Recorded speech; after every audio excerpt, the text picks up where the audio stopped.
Good morning বন্ধুরা, আমি শ্রাবন্তী। আমার ক্যাপচার অফ ফ্রেম ব্লগে তোমাদের অনেক অনেক স্বাগত। আশা করছি তোমরা সবাই ভালো আছো আর আমিও ভালো আছি। আর আজ হচ্ছে বৃহস্পতিবার আর এখন ঘড়িতে বাজে প্রায় 7:45 মতো। আর এখন থেকে তোমাদের সাথে নিয়ে আমার ব্লগটা স্টার্ট করছি। আশা করছি তোমাদের ভালো লাগবে। উঠেছি আজ 5টা বাজতে, কিন্তু ব্লগটা স্টার্ট করছি 8টা থেকে, কারণ আজকে বৃহস্পতিবার আর তার উপরে হচ্ছে একটু বৃহস্পতিবারের পুজো থাকে, তো পুজো করতে একটু সময় লেগেছে, তো সেই জন্য ক্যামেরা নিয়ে আর কাজ করিনি। আর পুজোটাও তোমাদের আজকে দেখাইনি, কারণ সকালে যদি একটু সময় নষ্ট করি, 5 মিনিট বসে যে চা খাবো সেই সময়টা আমার আর থাকবে না। তো সকালের এই 5টা মিনিট চা খাওয়াটা আমার কাছে খুব ইম্পর্টেন্ট, কারণ ওই সময় অনেক কিছু ভাবনা চিন্তা চলে, কি রান্না বান্নার ব্যাপারে, সমস্ত কিছুর ব্যাপারে।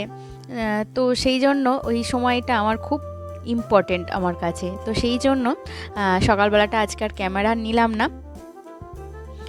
আর সকালবেলা সমস্ত বাসি কাজকর্ম সারার পর, পুজো সারার পর, এবারে যে জামা কাপড়গুলো আমি কেচে রেখেছি সেইগুলো ছাদে মেলে দিচ্ছি। আর ছাদে দেখো আজকে কিন্তু ভীষণ সুন্দর একটা হাওয়া চলছে আর বেশ ভালো লাগছে। মনে হচ্ছিল যে আর একটু ছাদে সময় কাটাই, কিন্তু সকালবেলাটা যেহেতু হাজব্যান্ড তাড়াতাড়ি বেরোবে, তো একদমই হাতে সময় নেই। আর তার উপরে আবার এসে দেখলাম যে মেয়েও ঘুম থেকে উঠে পড়েছে। তো ওকে ঘুম থেকে ওঠার পর 1 গ্লাস আগে জল দিয়ে দিলাম, আবার দেখো শুয়ে পড়েছে। তো এর ফাঁকে আমি আমার চাটা করে নিয়েছি আর এখন 1 কাপ চা আর 2টো বিস্কিট নিয়ে বসবো। আর চিনি খাই না, সুগার ফ্রি দিয়ে খাই, তো সেই জন্য একটু সুগার ফ্রি নিয়ে নিচ্ছি। আর মেয়ে টিভিতে মোটু আর পাতলু দেখছে, তো সেটাই আমি ওর সঙ্গে বসে দেখছি। আর চাটা খাওয়ার পরে পড়তে বসলেই ওর খিদে পেয়ে যায়, তো এত বিরক্ত করছিল যে খিদে পেয়েছে। তো ওকে আগে খাবারটা দিয়ে দিলাম, ওকে রুটি, আলু ভাজা আর ডিম সিদ্ধ দিয়েছি, ও বসে বসে খাচ্ছে। আর এরপরে যা যা সবজি লাগবে আমি কেটে নিচ্ছি। তো আজ বৃহস্পতিবার, মেয়ের নাচের ক্লাস আছে বিকালে, তো সেই জন্য আগে রাতের রান্নাটা আমি করে নিচ্ছি। রাতে মানে এই কাঁঠালের তরকারি আর তার সঙ্গে রুটি। তো আজকের কাঁঠালটা আমি একটু অন্যরকমভাবে করব, একটু বিহারি স্টাইলে করব। তো প্রথমে কাঁঠালের মধ্যে অনেকটা আঠা লেগে থাকে, তো সেই আঠাটাকে পরিষ্কার করার জন্য আমি নুন আর লেবু দিয়ে 5 মিনিট জলে ভিজিয়ে রেখেছিলাম, তারপরে একটু ভালো করে ধুয়ে পরিষ্কার করে নিয়েছি। আর যেহেতু জল থেকে তুলেই মানে তেলের মধ্যে দিয়েছি, তো খুব ছেটকাচ্ছিল বলে ঢাকা চাপা দিয়ে ভেজে নিচ্ছি। সর্ষের তেল দিয়ে তার মধ্যে একটুখানি নুন আর হলুদ গোলা জল দিয়েছি, এতে কি হয় তেলটা কম টানবে। তো ভেজে নিলাম আর তারপরে কয়েক টুকরো আলু দিয়েছি, দিয়ে ভেজে তুলে রাখলাম। আর এরপরে গরম মশলা ফোড়ন দিয়েছি, তেজপাতা, শুকনো লঙ্কা, গোলমরিচ, দারুচিনি, লবঙ্গ আর একটু গোটা জিরে দিয়ে একটু যখন সুন্দর গন্ধ উঠেছে, তো তখন আমি একটু বড় সাইজে পেঁয়াজ কেটে নিয়েছি, 4টে পেঁয়াজ দিয়েছি। তো একটু বিহারি স্টাইলে রান্না করতে গেলে একটু মশলা বেশি লাগে, তো এখানে 4টে পেঁয়াজ একটু মোটা মোটা করে কাটা। যেহেতু একটু মোটা মোটা করে কেটেছি, তো একটু ঢাকা চাপা দিয়ে করব, এতে তাড়াতাড়ি সিদ্ধ হয়ে যাবে। তো এদিকে পেঁয়াজটা ভাজছি, আর পেঁয়াজটা ভাজা হয়ে গেলে এর মধ্যে আমি গোটা কয়েক টুকরো রসুন দিয়ে দেব। তো এখানে কয়েক টুকরো গোটা রসুন দিয়ে দিয়েছি ছাড়ানো, আর 2টো বড় সাইজের গোটা মানে না ছাড়িয়ে খোসা সমেত দিয়ে দিলাম। আর দিয়ে দিয়েছি আদা গ্রেট করা, দিয়ে এবার যেরকম মশলা দিই লঙ্কা, হলুদ, জিরে, ধনিয়া দিয়েছি, আর তার সঙ্গে দিয়েছি একটু মিট মশলা, ফ্লেভারটা খুব সুন্দর আসবে। আর এর মধ্যে ধনিয়া পাতার ডান্ডি দিলে খুব ভালো হয়, কিন্তু ধনিয়া পাতা আমার কাছে ঘরে ছিল না, তাই দিলাম না। তো সমস্ত কিছু একসঙ্গে ভালো করে কষিয়ে নিয়েছি, আর একটু ঢাকা চাপা দিয়ে কষিয়েছি বলে এখানে রসুনগুলো কিন্তু সিদ্ধ হয়ে গেছে আর পেঁয়াজও সিদ্ধ হয়ে গেছে। তো সেইগুলো একটা হাতার সাহায্যে আমি একটু ম্যাশ করে দিচ্ছি, সুন্দরভাবে ম্যাশ হয়ে যাচ্ছে, কারণ সিদ্ধ হয়ে গেছে সমস্ত মশলা। আর একটুখানি যেহেতু লঙ্কা আর এগুলো একটু তুলে ফেলে দিচ্ছি, কারণ এগুলো আর লাগবে না, যা ফ্লেভার ঢুকে গেছে। আর এবারে ভালো করে ম্যাশ করতে সুবিধা হবে, কারণ গোটা শুকনো লঙ্কা আবার বেশি ঝাল হয়ে গেলে মেয়ে আর মেয়ের বাবা দুজনেই খেতে পারবে না। তো মশলা এরকমভাবে কষানোর পর এবারে আমি প্রেসার কুকারে 2টো সিটি মেরে নেব। আর শেষে একটু গরম মশলা দিয়ে ছড়িয়ে দিয়ে নামিয়ে নেব। এতে কিন্তু চিনি পড়বে না, স্বাদ মতো লবণ পড়বে, কারণ বিহারি রান্নায় ওরা চিনি খুব একটা খায় না, তো সেই জন্য এখানে আমি চিনি দেব না। তো 2টো সিটির পর দেখো আমি খুলে দিয়েছি, আর একটু গরম মশলা দিয়ে নামিয়ে তোমাদের দেখাচ্ছি। এইভাবে করলে কিন্তু দারুণ টেস্ট হয় খেতে, তো খুবই ভালো লেগেছে আমার আর হাজব্যান্ডেরও। এর সঙ্গে রুটিটা কিন্তু একদম মাখো মাখো করেছি, এর সঙ্গে রুটিটা খেতে ভীষণই ভালো লাগবে। তো রাতের রান্না আমার কমপ্লিট হয়ে গেছে।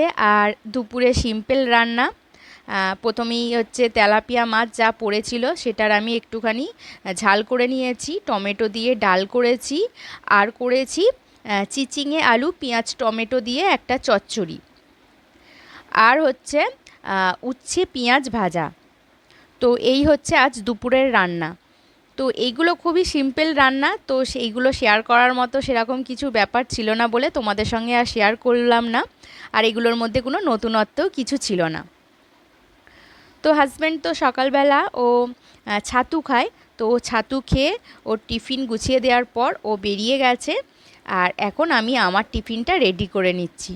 তো আগের দিনের একটা রুটি পড়েছিল, তো সেটাই আমি আর কি একটু রোলের মতো করে নিচ্ছি।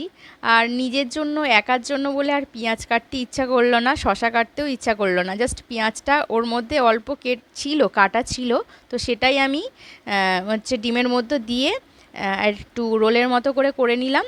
আর শশা নিজের জন্য কাটতে ইচ্ছা করছে না। তো টিফিনটা আগে করে নিই, আর করে নেওয়ার পরে এবারে যাব ওই ঘরের বিছানা গোছাতে। তো 3 দিন মানে মেয়েদের পরীক্ষা চলেছে, ওদের ফার্স্ট ইউনিট টেস্ট। তো ওদের 7:30 থেকে পরীক্ষা ছিল।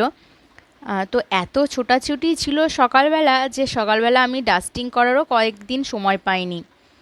তো 2-3 দিন ধরো ডাস্টিং করিনি, তো তার মধ্যেই কত ধুলো স্পট পড়ে গেছে। তাও আমাদের বারান্দার দিকে শাটার লাগানো আছে, মানে এই দিকটা মানে ধুলো কম হওয়ার কথা, তাও এত পরিমাণ ধুলো যে কোথা থেকে যে ধুলো আসে। আর এইটা হচ্ছে আমাদের হচ্ছে এই ঘরের বারান্দার দিকটা, আমাদের এটা ঝুল বারান্দা, তো এই বারান্দাটা আমার মেয়ের সবসময়ই খেলনা থাকে। আর ও হচ্ছে বেশিরভাগ সময় এই দিকটা বন্ধু বান্ধবদের নিয়ে খেলে বলে এই দিকটা খুব একটা পরিষ্কার করা হয় না। আর কয়েকদিন তো একদমই এই দিকটা খোলা হয়নি, বন্ধ, তো পুরো ধুলো আর তার সঙ্গে মাকড়সার জাল পড়ে সমস্ত একদম ভর্তি হয়ে গেছে। তো আজকে জাস্ট আমি একটু ধুলোগুলো ঝেড়ে দিচ্ছি, তো ওইভাবে ক্লিন করলে হবে না, শাটারগুলো আরও ডিপ ক্লিন করতে হবে। তো অন্য কোনো দিন করব, কারণ এত এখন করতে গেলে, আর কালকে সবে পরীক্ষা শেষ হয়েছে, তো একটা মানে বড় কাজ শেষ হয়েছে, তো আজকে অতটা ভালো লাগছে না। তো এই ঘরের বিছানাটা আগে আমি তাড়াতাড়ি ভালো করে গুছিয়ে নিলাম। আর বন্ধুরা, তোমাদের বলে রাখি, আমার ভিডিও যদি তোমাদের ভালো লেগে থাকে তাহলে অবশ্যই একটা লাইক কমেন্ট করে দিও। আর আমার চ্যানেলে যদি নতুন বন্ধু হয়ে থাকো তাহলে অবশ্যই একটা সাবস্ক্রাইব করে দিও। আর যেসব বন্ধুরা সাবস্ক্রাইব করে আমার পাশে আছো তাদেরকে জানাই অসংখ্য অসংখ্য ধন্যবাদ। তো ওই ঘরটা ক্লিন করার পর চলে এসেছি এই ঘরে। একদম সকালবেলা কিন্তু আমি সর্বপ্রথম এই ঘরটা ক্লিন করে থাকি। আর এই ঘরটা প্রচণ্ডভাবে নোংরা হয়, ডাস্টিং, তো প্রত্যেক দিন সকালবেলা এই ঘরটা পরিষ্কার করা হয়। আবার ওই ঘরটা যখন করা হয় তারপরে আবার এই ঘরটা এসে পরিষ্কার করি। তো এরপরে আমি কিচেন কাউন্টারটা ভালো করে ক্লিন করে নিলাম। আর আজকে অনেকগুলো ডিম এনেছিল, তো ডিমগুলো ধুয়ে জল ঝরাতে দিলাম, তারপরে ফ্রিজে তুলে রাখবো। আর এবারে 2টো ঘরকে ভালো করে ঝাঁট দিয়ে দেব।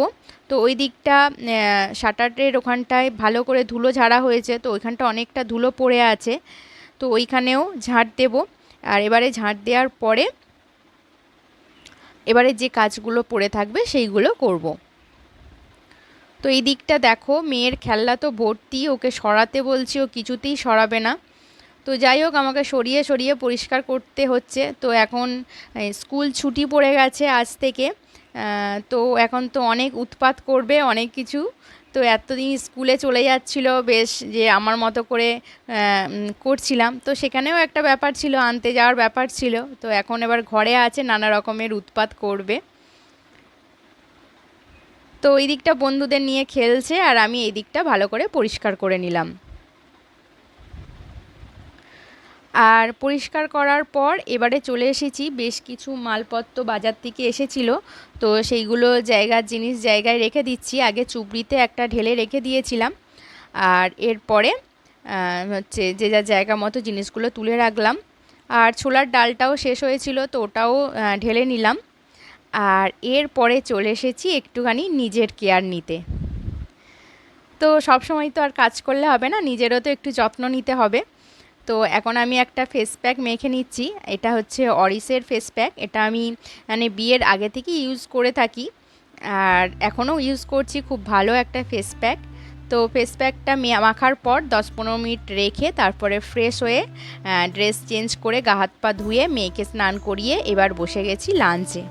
তো আজকের লাঞ্চের মেনু তো তোমাদের জানা। তো লাঞ্চ সারার পর দুপুরে আর কোনো ভিডিও ক্লিপ নিইনি, আর এরপরে একটুখানি রেস্ট নেওয়ার পরে এবার মেয়েকে নাচের ক্লাসে নিয়ে যাচ্ছি। তো আজকের ভিডিও এই পর্যন্ত। তোমাদের সঙ্গে আবারও দেখা হবে নেক্সট ভিডিওতে, নেক্সট ব্লগে। আজকের মতো টাটা।